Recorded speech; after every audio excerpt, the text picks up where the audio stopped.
Guys எங்கள் வீட்டில் வந்து ஃப்ரிட்ஜு ரிப்பேர் ஆகிடுச்சு. நாங்கள் வாங்கிட்டு வச்சுருந்த ஃப்ரோசன் ஐட்டம்ஸ் எல்லாமே வந்து வீணாக போயிடுச்சு. பட் இன்றைக்கி வந்து ஒரு 5 கிலோ டர்க்கி ஒன்று வந்து வாங்கியிருந்தோம். ஆனால் அந்த டர்க்கியை வந்து ஃப்ரிட்ஜில் ரிப்பேர் ஆகிட்டதுனால ஃப்ரிட்ஜில் வைக்க முடியல. ஸோ அதனால் நாங்கள் எப்படி அந்த டர்க்கியை வந்து ஃப்ரோசன்லேயே வச்சுருக்கோன்னு நான் உங்களுக்கு காட்டுறேன்.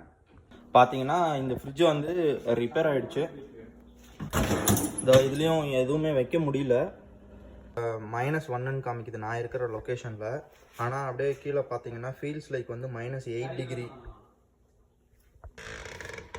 இங்கே பார்த்தீங்கன்னா அந்த டர்க்கியை சேர் மேலே வச்சுருக்கோம். ஸோ இது நாளைக்கு காலையில் எந்த அளவுக்கு ஃப்ரீஸ் ஆகிருக்குன்னு பார்க்கலாம். இதெல்லாம் பார்த்தீங்கன்னா இப்போ கொலன்னு இருக்குது. எங்களோட ஃப்ரிட்ஜோட டெம்பரேச்சரும் பார்த்தீங்கன்னா -7ல் தான் நாங்கள் வைப்போம்.